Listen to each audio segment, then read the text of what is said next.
Okay, सो नारायण ने रुदाले का question किया था। So I will be doing the technical analysis है।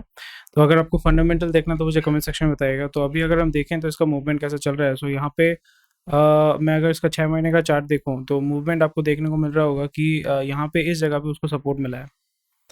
अप ट्रेंड में है, ये अप ट्रेंड में है, बट अभी जो है साइडवेज में मूवमेंट कर रहा है। आपका अप्रैल महीने से साइडवेज में मूवमेंट कर रहा है।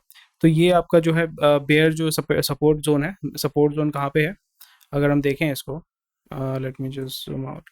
यहाँ पे इसका इस पॉइंट में 607 से लेके अराउंड 617 तक इसका सपोर्ट एक सपोर्ट पॉइंट है, और एक सपोर्ट पॉइंट यहाँ पे आपको देखने को मिलेगा, और ये आपका सप्लाई जोन है या बेसिकली रेजिस्टेंस है। यहाँ पे हेवी सेलिंग हो रहा है।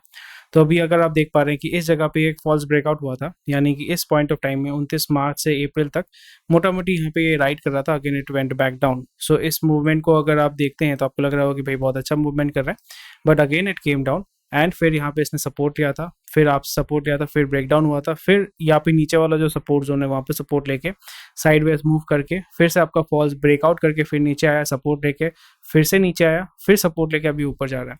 सो अभी यहाँ पे ऑलरेडी ये सप्लाई जोन में है, 200 डीएमए के बहुत ऊपर है। तो अगर आप इस पॉइंट में हैं तो इस पॉइंट में जो देखने को मिल रहा है the possibility of getting down turn होने का चांसेस बहुत ज़्यादा है।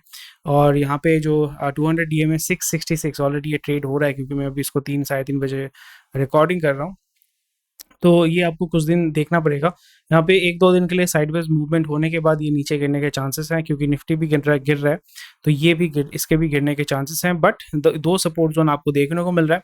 तो अगर आप यहाँ पे शॉर्ट करना चाहते हैं तो शॉर्ट भी कर सकते हैं, लॉन्ग अगर आप खेलना चाहते हैं तो this is not the I would not take an entry है। मैं वेट करूंगा। अगर ये सपोर्ट पॉइंट को ब्रेक डाउन करता है तो नीचे आता है, तो मैं यहाँ पे इसको जो है इस पॉइंट में आके मैं इसको जहाँ पे ये टच करेगा, क्योंकि ऑलरेडी ये 26 जुलाई को 589 तक आया था। तो इस पॉइंट में आके अगर ये फिर से बाउंस बैक करने के चांसेस हैं तो मैं यहाँ पे एंट्री लूंगा। स्टॉप लॉस डेफिनेटली आपको पता है कैसे उसको कैलकुलेट करना है, विदाउट स्टॉप लॉस मत आइएगा। एंड अगेन स्टॉप लॉस के बाद ये अगर राइड करता है, यानी स्टॉप ये सोचिए कि ऐसे मूव करके फिर आपका ऊपर की तरफ जाता है, so this will be one of the point. This level पे इस लेवल पे आप एग्जिट कर सकते हैं, या आप इस लेवल पे जो है अगर हम इसको पकड़ें, इस लेवल पे जो है इस लेवल पे एग्जिट कर सकते हैं, या इस लेवल पे एग्जिट कर सकते हैं। तो 2 लेवल आपके पास हैं, 2 लेवल को आप कंसिडर कर सकते हैं। अगर आपको दिख रहा है तो साइड में आपको प्राइसिंग पे दिख गया होगा, तो आप अपने हिसाब से एनालाइज करने के बाद इस पे ट्रेड ले सकते हैं। And that is my feedback on this stock. तो कोई भी अगर स्टॉक का फीडबैक अगर आपको चाहिए डेफिनेटली मुझे बताइएगा, and I will be more than happy to help you out. और आप हमारे टेलीग्राम ग्रुप में जुड़ सकते हैं, वहाँ पे क्वेश्चन आंसर पूछ सकते हैं। बाय।